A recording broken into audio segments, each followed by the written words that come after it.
Com alegria, eu saúdo aos amados irmãos com a maravilhosa paz do Senhor Jesus.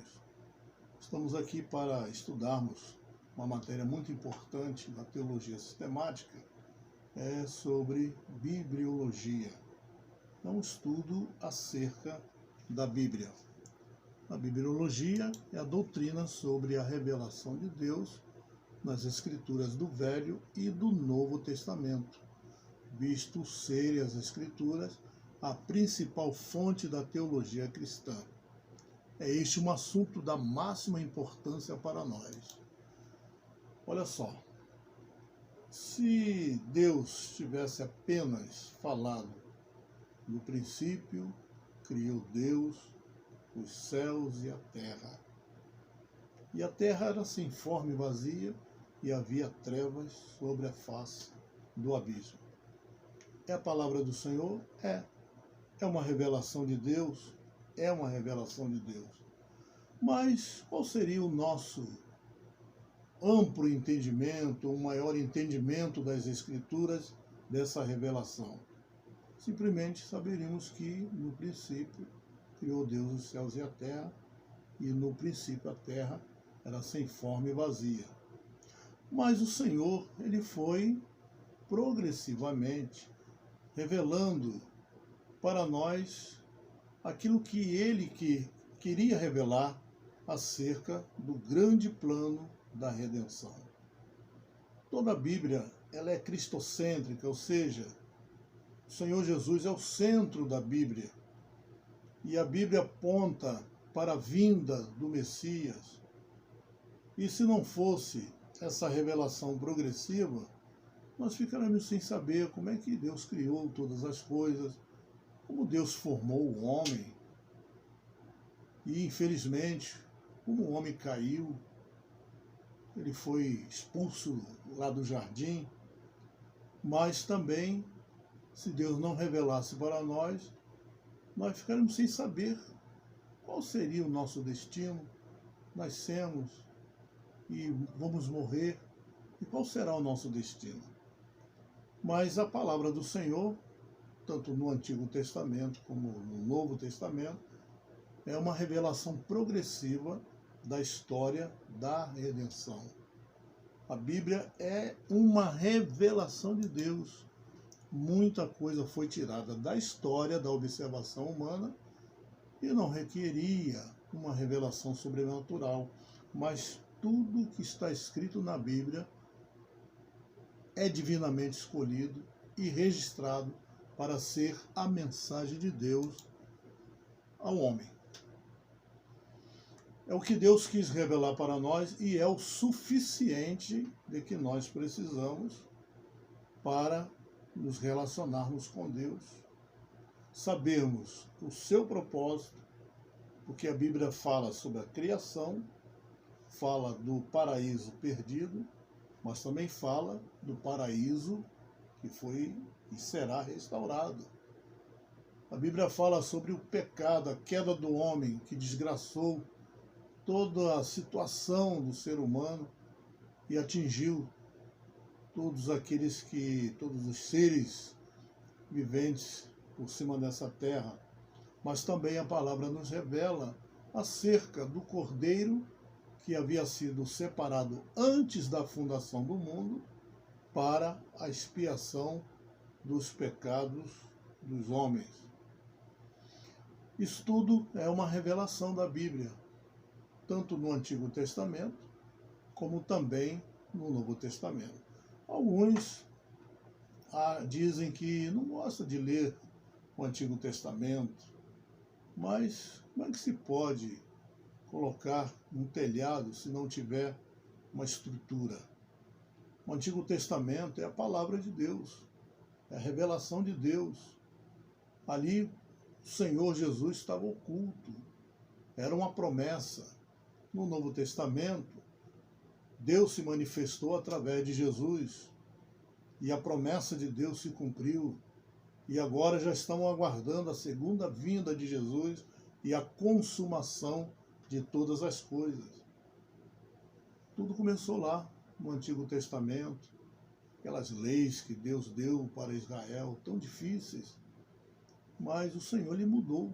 Hoje não precisamos ir até Jerusalém para levar um animal, e mesmo assim, por sermos gentios de nascimento, nós não seríamos aceitos na comunidade de Israel, nosso sacrifício também não seria aceito por Deus, mas o Senhor, o Cordeiro de Deus, foi morto, e através dessa morte houve essa reconciliação de todos os povos, de todos os homens, de retorno a Deus. Isso tudo está escrito aonde? Na palavra. Toda a base está no Antigo Testamento, que também é inspirado, está sob uma inspiração especial de Deus, e a expressão "e disse Deus", mais ou menos são usadas 2.600 vezes. A história, a lei, os salmos, os profetas são declarados escritos por homens sob inspiração especial de Deus. Cristo mesmo citou e viveu em harmonia com o Antigo Testamento e seus ensinos. Ele aprovou a sua veracidade, a sua autoridade. Tem vários versículos da Bíblia falando isso. A mesma coisa fizeram os apóstolos, também tem vários versículos afirmando isso. E o Novo Testamento é inspirado da mesma forma do que foi o Antigo Testamento. Ou seja, não tem diferença.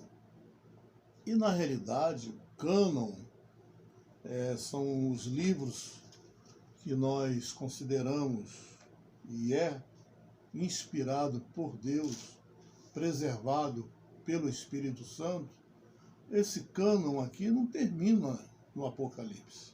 Esse cânon está aberto. Mas como assim, pastor? Como assim, professor? Nós temos as profecias, que é a continuação, a continuidade desse cânon. Ou seja, a palavra de Deus não está fechada em Apocalipse, ela continua aberta. Temos várias orientações de Deus. O próprio Senhor ainda nos orienta particularmente. Precisamos de um filtro, claro, agora é um filtro maior, mas Deus continua falando para nós e Ele nunca vai deixar de falar para o seu servo fiel. Mas Jesus afirmou que tanto o Antigo, e Ele afirmou que é a palavra do Senhor, os apóstolos, o apóstolo Pedro, coloca também as epístolas de Paulo no mesmo nível dos livros do Antigo Testamento. Ou seja, tudo é a revelação canônica para nós. Paulo e os demais apóstolos afirmam falar com autoridade divina. Eles falavam com autoridade divina. Agora nós podemos ver também o ponto de vista ortodoxo, ou seja, conservador. Primeiro, se Deus existe e se Ele é bom, deve haver certamente uma revelação. Não podemos conceber que Deus não se tenha revelado. 2. Se existe uma revelação escrita, só pode ser a Bíblia, porque é o único livro que preenche as condições exigidas. 3. Toda a Bíblia é digna de confiança. 4. É atestada por milagres. Os mensageiros de um monarca devem trazer credenciais para autenticar a sua missão, refutar contradições, desfazer dúvidas. Os escritores da Bíblia afirmaram trazer uma mensagem de Deus para provar esse fato, curar os enfermos, ressuscitar os mortos, transmitir profecias, e estas eram as suas credenciais, como os tais milagres provinham indubitavelmente da parte de Deus. Bem, nós estamos agora no século XXI, já estamos quase nos aproximando da vinda do Senhor Jesus, somos os trabalhadores da última hora, e Deus continua nos dando também as suas credenciais.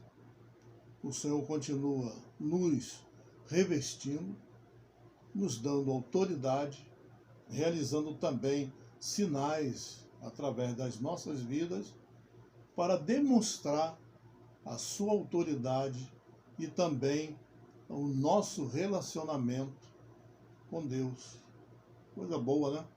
Quando Deus nos usa para operar uma cura, para operar um milagre, quando Deus ouve a nossa oração e a nossa oração é atendida através da cura de alguém que estava num estado terminal, anos de vidas acrescentados, através das credenciais que o Senhor também tem colocado em nossas mãos.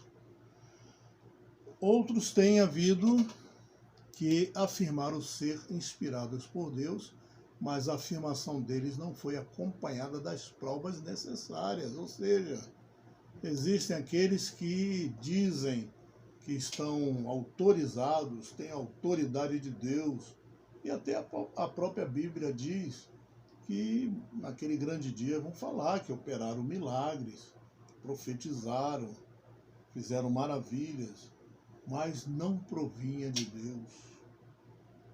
Eles eram apócrifos. Aqueles milagres, aquelas profecias, não provinham de Deus.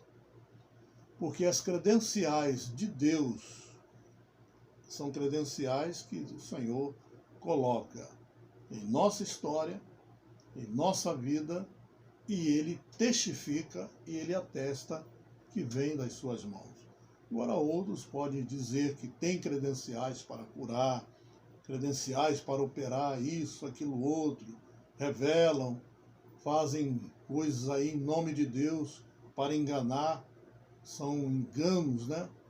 Enganos que são usados para corroborarem uma autoridade vinda de Deus, mas Deus não tem compromisso com os tais. E, em quinto lugar, também revela a história da criação, o destino do mundo, as profecias. Tem o mais elevado sistema de moral que o mundo conhece, como por exemplo, olha só, a Bíblia fala sobre os 10 mandamentos, o Sermão do Monte, e o grande mandamento: amarás o Senhor teu Deus de todo o teu coração, de toda a tua alma, de todo o teu pensamento. Amarás o teu próximo como a ti mesmo. Ou seja, jamais foi apresentado um padrão moral mais elevado, nem possível de fazê-lo. O poder que exerce sobre o mundo, a Bíblia exerce poder. Nenhum outro livro jamais revelou no mundo tal poder civilizador, santificador. Podemos dizer que as civilizações, eles sempre tiveram, em conformidade com as Escrituras Sagradas, os reinos mundiais que foram formados dentro de uma revelação divina. Nabucodonosor não dominou o mundo porque ele quis. Nabucodonosor foi determinado por Deus a ser a cabeça de ouro daquele sistema de impérios, de governos mundiais. Depois vieram os medo-persas, depois vieram os gregos, vieram os romanos, e por último será uma mistura de europeus com vários povos inconsistentes, e dessa mistura surgirá o último governo mundial, cujo o rei, o príncipe, o governador será o anticristo. E o pecado vai se tornar lei. Não vamos poder nem comprar nem vender, mas o Senhor está nos preparando através da sua palavra, através do seu Espírito, para enfrentarmos esses últimos dias, que virão dias terríveis, mas também dias em que o Senhor nos revestirá de uma maneira muito gloriosa, porque tudo está registrado na palavra do Senhor, seja na Bíblia Sagrada, ou então seja através das revelações proféticas que o Senhor tem nos dado. Quer dizer, então a Bíblia tem exatamente aquilo que o homem mais necessita de saber, que vem ao encontro do homem para as suas necessidades mentais, espirituais, revela a origem, a realidade e o destino da vida, de onde viemos, o que somos, para onde vamos. Consola o homem na sua tristeza, dá-lhe um propósito na vida e esperança na morte, alimenta a certeza de um destino bem-aventurado, oferece remédio para o pecado e aponta o caminho da salvação. É de fato exatamente aquilo que se poderia esperar de uma revelação. Retrata acuradamente o coração humano e oferece o único remédio para o pecado que o mundo conhece. E também nós vemos que na Bíblia a harmonia das várias partes. Evidentemente, isso prova que a sua origem é sobrenatural.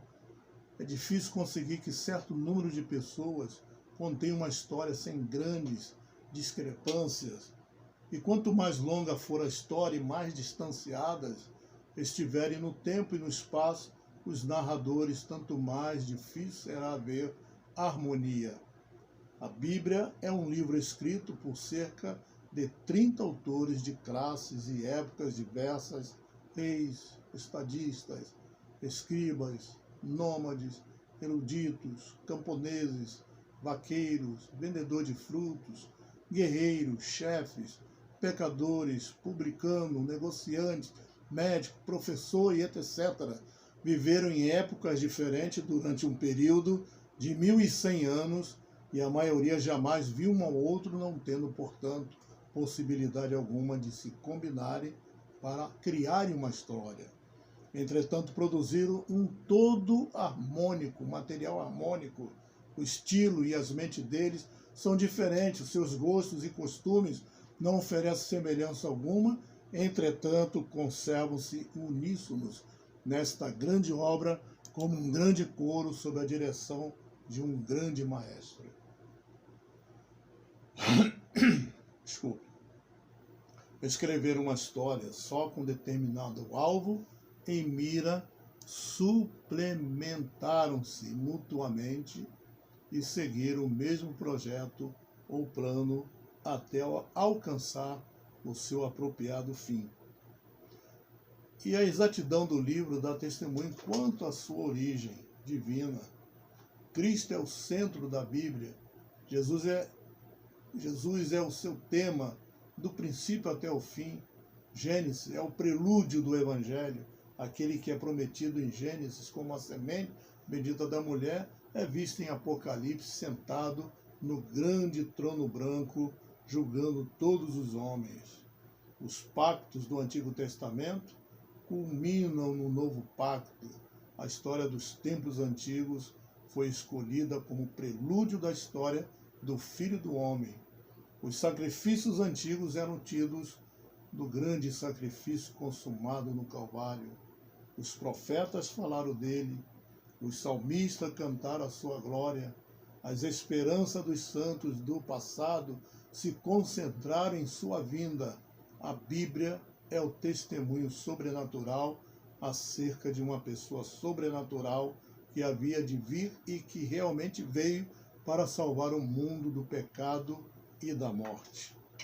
A Bíblia também é uma bênção, conforto para o homem. A experiência de uma grande multidão de corações piedosos é que a Bíblia é a maior bênção que já se concedeu ao coração do homem. A santa palavra do Deus vivo é o conforto principal do homem. Então, irmãos, fique agora essa introdução, que você possa acompanhar passo a passo toda essa introdução. E na próxima videoaula nós vamos ver sobre a inspiração, inerrância e infalibilidade das Escrituras. Então, só nessa abertura aqui, nós vemos como que a palavra de Deus é maravilhosa, preservada pelo Espírito Santo. Homens de várias épocas, homens de diversos campos sociais Deus foi usando a cada um, os fatos, a história, foram sendo usados por Deus e nos deu esse grande presente que é a sua palavra e nos últimos dias as grandes profecias, as grandes orientações de Deus, fechando assim, quando Jesus voltar, o cânon sagrado, e assim nós vamos crescendo de fé em fé e tendo mais conhecimento da palavra do Senhor. Que Deus os abençoe. Então, na próxima videoaula, nós vamos dar continuidade a esse assunto tão bom, tão importante, que faz muito bem aos nossos corações. Deus abençoe a todos, em nome de Jesus. Amém.